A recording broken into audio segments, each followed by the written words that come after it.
ଏବେ କଣ ହେଲା କାହିଁକି ତ୍ରିଲୋକପତି ଭଗବାନ ଶ୍ରୀରାମ ଏକ ଛୋଟ ମୂଷିକ ସାମ୍ନାରେ ନତମସ୍ତକ ହୋଇଗଲେ। ଶେଷରେ ସେହି ଛୋଟ ଜୀବନ୍ତ ପ୍ରାଣୀଟି ଏପରି କଣ କରିଦେଲା ଯେ ହନୁମାନ ଏବଂ ସମଗ୍ର ବାନର ସେନା ଅସାଧାରଣ ଦୃଶ୍ୟ ଦେଖି ରହିଗଲେ। ଏବେ ଜାଣିବା ପାଇଁ ଏହି କଥା ଶୁଣନ୍ତୁ। ଯେତେବେଳେ ସମୁଦ୍ର ତୀରରେ ରାମ ସେତୁର କାମ ଚାଲିଥିଲା ସେତେବେଳେ ବଡ ବଡ ବାନର ଏବଂ ଭାଲୁ ବିଶାଳ ପର୍ବତ ଉଠାଇ ଆଣୁଥିଲେ। ଚାରିଆଡେ ଜୟ ଶ୍ରୀରାମର ଉଦ୍ଘୋଷ ଗାଉଥିଲା। ନଳ ଏବଂ ନୀଳ ପଥର ଗୁଡ଼ିକୁ ପାଣିରେ ଭସାଉଥିଲେ। ଅସହ୍ୟ ଗରମ ଏବଂ ଝାଳ ସତ୍ତ୍ୱେ କୌଣସି ବାନରକୁ ଥକାପଣ ଆଦୌ ନଥିଲା। ସମସ୍ତଙ୍କ ମନରେ କେବଳ ଗୋଟାଏ ଧୂନ, ଚାଲ ଲଙ୍କା ପହଞ୍ଚିବାକୁ ହେବ।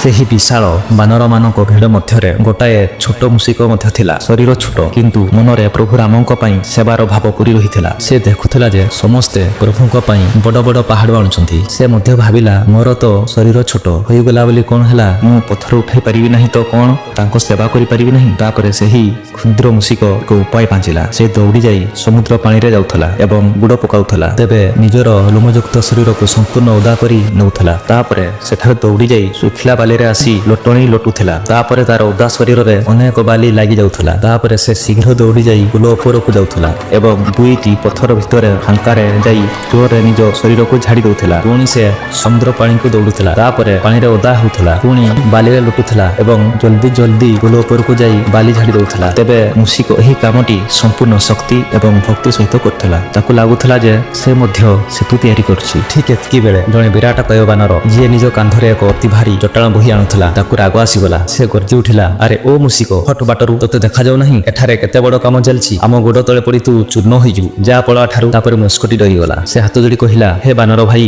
ମୁଁ ଖେଳୁ ନାହିଁ। ମୁଁ ମଧ୍ୟ ନିଜ ପ୍ରଭୁ ଶ୍ରୀରାମଙ୍କ ପାଇଁ ସେତୁ ତିଆରି କରୁଛି। ପଥର ମଝିରେ ଯେଉଁ ଫାଙ୍କା ଗୁଡ଼ିକ ଅଛି ସେଗୁଡ଼ିକୁ ମୁଁ ଏହି ବାଲିରେ ଭର୍ତ୍ତି କରୁଛି, ଯାହାଫଳରେ ପୋଲଟି ମଜବୁତ ହୋଇଯିବ। ଏହାପରେ ମୂଷିକଠାରୁ ଏତକ କଥା ଶୁଣି ସେଠାରେ ଠିଆ ହୋଇଥିବା ବାନରମାନେ ଜୋରରେ ହସିବାକୁ ଲାଗିଲେ। ଜଣେ ବାନର କହିଲା, ଦେଖ ଭାଇ ଦେଖ, ଏହି ସାମାନ୍ୟ ମୂଷାଟି ରାମ ସେତୁ ତିଆରି କରିବ? ଆରେ ଭାଇ, ଯେତିକି ଧୂଳି ତୁ